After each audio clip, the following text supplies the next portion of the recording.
हमारी कहानी यहाँ से शुरू होती है जहाँ स्कूल में एक रेस चल रही थी। लड़कियां साइड से चीयर कर रही थी। कोई फिनिश लाइन तक पहुंच चुका था, सिर्फ 2 मिनट और 36.79 सेकंड्स में। वो था चू जिंग, इस कहानी का मेन प्रोटैगनिस्ट। लड़कियां तुरंत फैन गर्लिंग में फूट पड़ी। वो शांत दिख रहा था जब उसने अपने ऊपर पानी डाला, जो सिचुएशन को और भी इंटेंस बना गया। लड़कियां और भी ज्यादा जोर से चीखने लगीं। एक लड़की उसके पास आई और उससे अपना पसीना पोंछने के लिए टॉवल दिया। वो बेकार सी खुशी में दिख रही थी जब उसने उसे एक्सेप्ट किया। खुद को सुखाते हुए उसने सिस्टम पैबल चेक किया। उसे +20 रनिंग एक्सपीरियंस मिला और उसकी रनिंग स्किल लेवल 3 तक पहुंच गई, 258 ओवर 800 एक्सपीरियंस पॉइंट्स के साथ। मिलने वाला एक्सपीरियंस यूजुअल से थोड़ा ज्यादा था। फिर उसने कुछ और नोटिस किया, उसका चार्म +45 से बढ़ गया था। ये देखकर वो नफरत से भाव बनाने लगा कि ये बेकार स्किल कितनी जल्दी लेवल अप हो रही है। अचानक एक बॉल उसकी तरफ फेंकी गई। उसने उसे अपने हाथ से रोक लिया। किसी ने जानबूझकर फेंकी थी, लेकिन उसे पता नहीं था क्यों। उस आदमी के एक्सप्रेशन से लग रहा था कि वजह शायद उसके पीछे खड़ी है। सू जिंग का दोस्त उसके पास आया और पूछा क्या हुआ। उसने ये भी पूछा कि क्या जिंग उस आदमी को जानता है।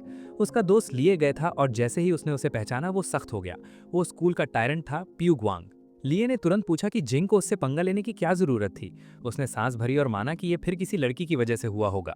उसने जिंग से कहा कि बस एक को एक्सेप्ट कर ले और पूरे स्कूल का एग्रो लेने से बच जाए, लेकिन जिंग को इसमें कोई इंटरेस्ट नहीं था। लिए ने पॉइंट आउट किया कि चाहे जिंग को इंटरेस्ट ना हो, लेकिन उसके आसपास के लड़कों को क्लियरली है। उसने ये भी वार्न किया कि योंग कोई ऐसा बंदा नहीं है जिसे पंगा लिया जाए, और पूछा कि वो क्या प्लान कर रहा है। जिंग ने जवाब दिया कि वो बस वर्कआउट करेगा। लिए लगभग चिल्लाने लगा कि वर्कआउट बेकार है और जिंग को मार्शल आर्ट्स प्रैक्टिस करनी चाहिए। ये दूसरों के लिए बेकार हो सकता है, लेकिन जिंग अलग था। 1 महीने पहले वो बिना किसी वजह के एक ऐसी दुनिया में आ गया था जो अर्थ जैसी ही थी। उसके साथ एक ट्रांसपेरेंट पैनल भी आया था जहां एफर्ट सच में रिजल्ट देता था। उसकी मेहनत कभी वेस्ट नहीं होती थी। जब तक वो प्रैक्टिस करता रहे, वो करस्पॉन्डिंग स्किल्स एक्टिवेट कर सकता था। उसने कंडीशंस मीट की और स्किल अनलॉक कर ली, एमिंग एट लेवल 1। हालांकि डेली ट्रेनिंग उसे बड़े बेनिफिट्स देती थी, लेकिन कंजम्पशन भी उतना ही ज्यादा था। और जब उसने फ्रिज खोला, वो बिल्कुल खाली था। वो इतनी मेहनत सिर्फ कूल दिखने के लिए नहीं कर रहा था। जहां वो रहता था उसे फिफ्थ मेट्रोपॉलिटन सर्कल कहा जाता था, क्योंकि एक सर्कल था, इसमें एक इनर एरिया और एक आउटर एरिया था। जितना बाहर जाते उतना ज्यादा गरीब और सुनसान होता जाता, और जितना अंदर जाते उतना ही ज्यादा अमीर और पावरफुल। उसके पास ग्रेजुएशन से पहले सिर्फ आधा साल बचा था। या तो वो लड़कर इनर सर्कल में घुस सकता था, या फिर पूरी जिंदगी गरीबी में रह सकता था। अब डिसीजन लेने का टाइम आ गया था। जिंग ग्रोसरी लेने गया और टोटल बिल 210 आया। ये देखकर उसका चेहरा उड़ गया और उसने बजट में रहने के लिए कुछ आइटम्स वापस रख दिए। उसे यकीन नहीं हो रहा था कि सिर्फ 5 अंडे 30 रुपीज क्या है। वो धीरे से बोल पड़ा कि ये तो पागलपन है। जब वो एक अंधेरी गली से गुजर रहा था, अचानक कुछ उसके सामने आ गया। वो एक स्ट्रे कैट थी। वो बिल्कुल उसके सामने लैंड हुई, जैसे कोई प्रोफेशनल स्कैमर रास्ते में रोक रहा हो। लेकिन फिर उसने उसके जख्म देखे। वो बिल्ली पूरी तरह से इंजरी से भरी हुई थी, जैसे अभी अभी किसी फाइट में हारी हो। फिर वो बिल्ली बोलने लगी, कंप्लेन करते हुए कि उसने कभी नहीं सोचा था कि स्ट्रे कैट्स की दुनिया इतनी क्रूअल होगी। जिंग जम सा गया, ज्यादा इसलिए क्योंकि बिल्ली ने अभी अभी बात की थी। उसने सोचा कि इस बिल्ली में आखिर गलत क्या है। फिर उसने उसकी पूंछ पर रिंग्स नोटिस की। जब उसने उसे टच किया, सिस्टम ने एक डिवाइन सब्सटेंस डिटेक्ट किया। उसने उस डिविनिटी को ऑब्जॉर्व कर लिया। जिस प्लैनेट पर वो था उसका नाम अर्थ स्टार था, एक वर्ड जिसे जूशिया भी कहा जाता था। 287 साल पहले गॉड मर गया था। उस दिन अर्थ स्टार के सभी इंसानों ने अपनी आंखों से ये सीन देखा था। वो खुश हुए थे।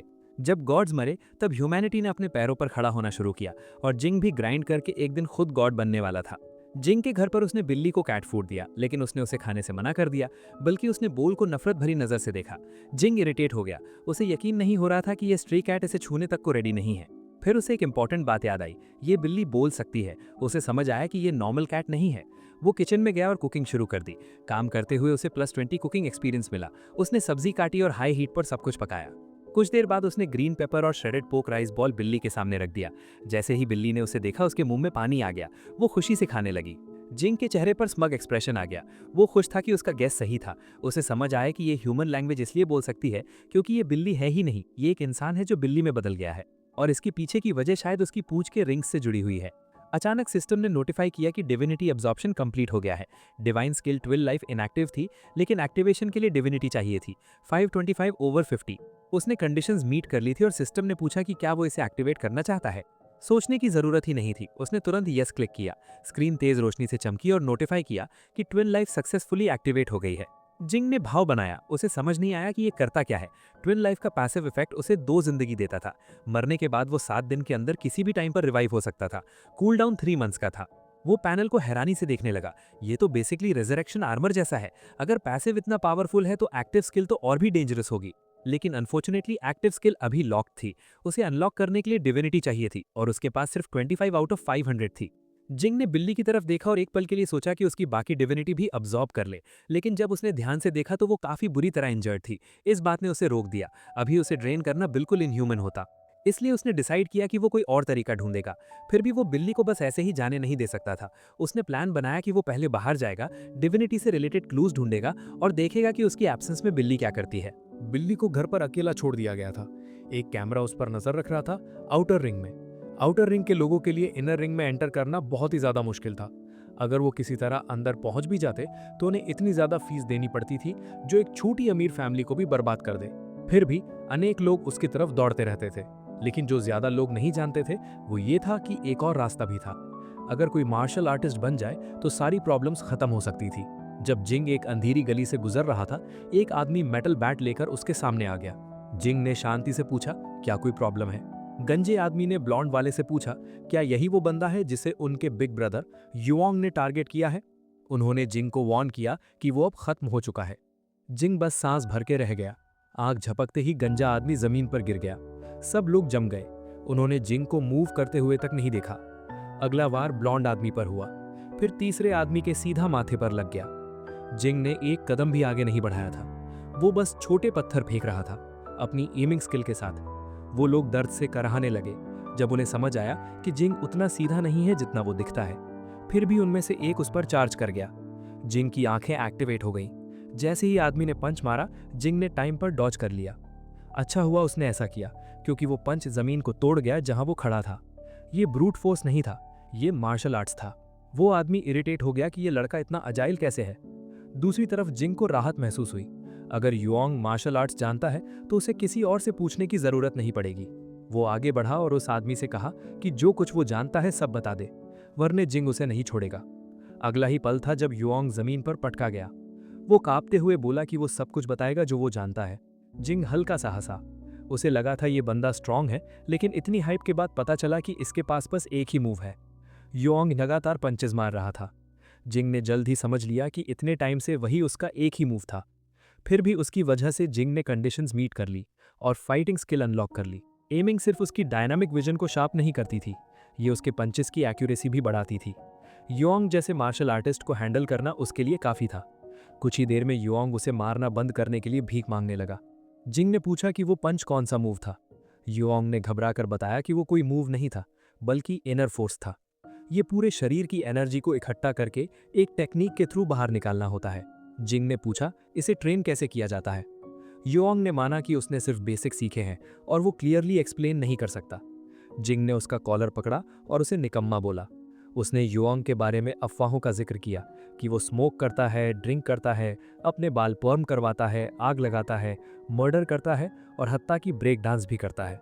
इससे जिंग को डाउट हुआ कि इतना रूथलेस बंदा इतनी आसानी से कैसे हार मान गया। युआंग ने जल्दी से बताया कि ये सब सिर्फ अफवाहें हैं, उसे अपनी इमेज बनानी थी। अगर ये सब सच होता तो वो अब तक स्कूल में नहीं होता। जिंग ने उसे थप्पड़ मारा और वार्न किया कि अगर उसने आज का लेसन भूल गया तो वो हर बार उसे पीटेगा जब भी वो मिलेगा। उसने ये भी कहा कि क्योंकि युआंग को क्लासमेट्स को बुली करना पसंद है, उसे घर जाकर एक सेल्फ क्रिटिसिज्म लिखनी होगी। फिर उसे कल मॉर्निंग रीडिंग के दौरान क्लास के सामने 10 बार पढ़ना होगा। उसके एक लैकी को उसे रिकॉर्ड करना होगा ताकि जिंग बाद में चेक कर सके। युआंग का चेहरा सूजा हुआ था, आंसू बह रहे थे और वो कसम खा रहा था कि वो जिंग की हर बात मानेगा। जब जिंग फिर से मूव हुआ, युआंग को लगा कि फिर से पिटाई होगी और वो चिल्लाया कि उसे मत मारो, लेकिन जिंग ने सिर्फ उसका फोन उठा लिया। उसने डोजो का एड्रेस खोला। क्योंकि युआंग इनर फोर्स प्रॉपर्ली एक्सप्लेन नहीं कर पाया, जिंग ने डिसाइड किया कि वो खुद वहां जाकर सीखेगा। उस रात सिटी इनर रिंग में जिंग ने मैप को बिल्कुल फॉलो किया। सिस्टम ने उसे बताया कि 120 मीटर बाद राइट लेना है। सिस्टम ने नोटिफाई किया कि उसने एक बैटल एक्सपीरियंस किया है। उसे प्लस 109 फिटनेस पॉइंट्स और प्लस 50 एमिंग एक्सपीरियंस मिला। उसे फ्रेश महसूस हुआ, प्लस 33 हेल्थ प्रिजर्वेशन के साथ। उसने फाइटिंग स्किल अनलॉक करने के लिए कंडीशंस भी मीट कर ली। इसके अलावा उसे प्लस 68 बैटल एक्सपीरियंस मिला। उसके स्टैट्स अपडेट हो गए। फिटनेस लेवल 2 तक पहुंच गया, 431 ओवर 500 पॉइंट्स पर। हेल्थ प्रिजर्वेशन लेवल 1 पर था, 269 ओवर 300 पॉइंट्स पर। कुकिंग लेवल 2 पर था, 279 ओवर 500 पॉइंट्स पर। रनिंग लेवल 3 पर था, 52 ओवर 800 पॉइंट्स पर। चार्म लेवल 2 पर था, 398 ओवर 500 पॉइंट्स पर। और एमिंग लेवल 1 पर 208 ओवर 300 पॉइंट्स पर पहुंच गई। और फाइटिंग लेवल 1 पर अनलॉक हो गई 68 ओवर 300 पॉइंट्स के साथ। नॉर्मली जिम में 1 घंटा हार्ड ट्रेनिंग करने से फिटनेस लगभग 200 पॉइंट्स ही बढ़ता था। ये एक सिंपल फाइट उससे काफ़ी ज़्यादा दे गई और एक नई स्किल भी अनलॉक कर दी। उसने जल्द ही एक इम्पॉर्टेंट बात समझ ली, अगर उसे जल्दी ग्रो करना है तो उसे ज़्यादा फाइट्स लेनी होंगी। कुछ देर बाद वो गोल्डन विंड डोजो पहुंचा। पहली नज़र में डोजो काफ़ी अच्छा लग रहा था। वो अंदर गया और बोला कि वो विजिट करने आया है। स्टाफ ने तुरंत उसे चुप रहने को कहा। मास्टर क्लास ले रहे थे। वो मुड़कर देखने लगा। मास्टर 4 स्टूडेंट्स को ट्रेन कर रहे थे। उन्होंने समझाया कि ब्रीदिंग मेथड ही मार्शल आर्ट्स की फाउंडेशन होती है। सांस को कंट्रोल करके ही बॉडी के अंदर की फोर्स को एक्टिवेट किया जा सकता है। जब तक ये एनर्जी पूरी बॉडी में सर्कुलेट ना करे, तब तक किसी को भी सच में इनिशिएट नहीं माना जाता। जिंग की आंखें चमक उठी।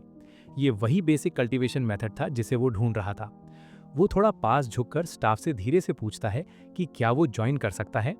स्टाफ लड़की उसके पास आते ही ब्लश करने लगती है। उसे जिंग क्लियरली हैंडसम लगता है। वो उसे अलाउ कर देती है, लेकिन वार्न करती है कि ज्यादा फोर्स ना करे। सिर्फ इस छोटी सी बात से ही उसका चार्म +30 बढ़ जाता है। जिंग थैंक्स बोलकर एक खाली कुशन पर बैठ जाता है। वो ध्यान से मास्टर की बात सुनता है। स्टाफ टेंशन में उसे देख रही थी, अनश्योर कि क्या जिंग फर्स्ट टाइम में हैंडल कर पाएगा। सबको इंस्ट्रक्शन दिया गया, जितनी गहरी सांस ले सकते हो लो, फिर उसे होल्ड करो। स्टाफ मन ही मन दुआ कर रही थी कि कम से कम एक स्टूडेंट तो पास हो जाए, वरना मास्टर उसी को ब्लेम करेंगे। जैसे जैसे काउंटिंग बढ़ती गई, स्टूडेंट्स हार मानने लगे। 37 तक पहुंचते पहुंचते काफी लोग गिव अप कर चुके थे। बाकी के चेहरे भी दर्द से टेढ़े हो रहे थे। जिस स्टूडेंट पर स्टाफ को सबसे ज्यादा उम्मीद थी, वो भी आखिर हार गया। उसका नाम था क्वी जियांग युआन। मास्टर का चेहरा अंधेरा पड़ गया और वो स्टाफ की तरफ बढ़ने लगे। वो घबराकर उनसे और टाइम मांगने लगी, लेकिन शॉक तब हुआ जब मास्टर ने उसे इग्नोर करके सीधा आगे बढ़ गए। उन्होंने उसे चुप रहने को कहा। अभी भी एक स्टूडेंट होल्ड कर रहा था। वो जिंग के सामने रुक गए। तब जिंग को असली सच समझ आया। ब्रीदिंग मेथड सुनने में सिंपल था, लेकिन रियलिटी में बहुत ही ब्रूटल था। उसके लंग्स में ऑक्सीजन भर चुका था। अगर किसी की लंग कैपेसिटी स्ट्रांग ना हो तो वो यहाँ तक पहुंच ही नहीं सकता। उसकी बॉडी के अंदर एनर्जी लगातार एक्सपैंड हो रही थी, जैसे फटने वाली हो। टाइम खत्म हुआ। जिंग ने धीरे से सांस छोड़ी। सिस्टम ने नोटिफाई किया उसने इनर फोर्स स्किल एक्टिवेट कर ली है, 69/200। जैसे ही उसने आंखें खोली, मास्टर और स्टाफ दोनों उसके आसपास खड़े थे। उन्होंने तुरंत पूछा कि उसे कैसा फील हो रहा है, कहीं डिस्कम्फर्ट तो नहीं। जिंग ने ऑनेस्टली जवाब दिया, बल्कि वो फ्रेश फील कर रहा था। स्टाफ ने उसका नाम पूछा और तुरंत ऑफर दिया कि क्या वो गोल्डन विंड डोजो ज्वाइन करना चाहता है। तभी ग्लास विंडो अचानक टूट गई। कुछ अंदर घुस आया, एक बड़ा उड़ता हुआ कीड़ा, और देखते ही देखते उसने एक स्टूडेंट को निगल लिया। सब लोग शॉक में जम गए। किसी को समझ नहीं आ रहा था क्या हो रहा है। मास्टर ने तुरंत रिएक्ट किया। उन्होंने दरवाजा खोला और सबको भागने को बोला। स्टाफ जैंग को ऑर्डर दिया कि सबको बाहर निकाले। हर तरफ खून फैल गया। मॉन्स्टर ने अगला टारगेट जैंग को बनाया। जिंग ने 1 सेकंड भी वेस्ट नहीं किया। वो सीधा उसकी तरफ दौड़ा और उसे बचा लिया। दोनों जमीन पर गिर गए। जैंग उसके नीचे फंसी थी, लेकिन अजीब तरीके से वो खुश फील कर रही थी। उसका चार्म +20 और बढ़ गया। उस मोमेंट में जिंग को युआन की बात याद आई। इनर फोर्स पूरी बॉडी की एनर्जी को इकट्ठा करके एक पॉइंट पर रिलीज करती है। परफेक्ट मौका था टेस्ट करने का। मॉन्स्टर सीधा उसकी तरफ चार्ज किया। जिंग ने उसके सर पर मंच मारा। इम्पैक्ट से हवा का जोरदार झटका निकला। जिंग सोच रहा था अगर ये कॉकरोच जैसा स्ट्रांग हुआ तो सिंपल फोर्स काम नहीं करेगी। उसे अपनी सारी पावर एक पॉइंट पर कंसंट्रेट करनी होगी। उसने तुरंत एडजस्ट किया। अगला पंच सीधा उसका आउटर शेल तोड़ दिया। सिस्टम ने नोटिफाई किया, इनर फोर्स 80/200। मॉन्स्टर पीछे जा गिरा, चीखता हुआ। खून हर तरफ बिखर गया। तब जिंग को समझ आया, दिखने में स्कैरी है लेकिन इतना स्ट्रांग नहीं है। जैंग शॉक में उसे देख रही थी। मास्टर दूसरी तरफ टेंशन में थे। जिंग ने अभी अभी स्किल सीखी थी, फिर भी इतनी ज्यादा एनर्जी एक साथ यूज कर ली। उसकी बॉडी इतना प्रेशर हैंडल नहीं कर पाएगी। मॉन्स्टर फिर से उठ गया और गुस्से से हिस करने लगा। जिंग ने शांति से कहा, कितनी भी बार ट्राई कर ले, रिजल्ट सेम ही रहेगा। उसने फिर से एनर्जी गैदर की, लेकिन इस बार प्रॉब्लम हो गई। उसके मेरिडियंस में एनर्जी भागने लगी। दर्द शुरू हो गया। उसका चेस्ट टाइट हो गया और वो खून थूकने लगा।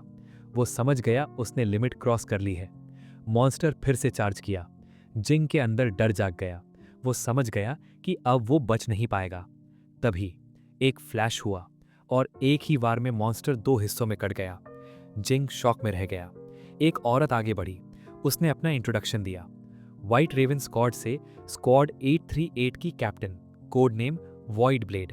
उसकी टीम ने तुरंत एरिया कंट्रोल कर लिया और सबको इवैक्यूएट कर दिया। जिंग ने पहली बार इस ऑर्गेनाइजेशन का नाम सुना था, लेकिन एक बात क्लियर थी, जो इंसान इस मॉन्स्टर को एक स्ट्राइक में मार दे वो आम नहीं हो सकता।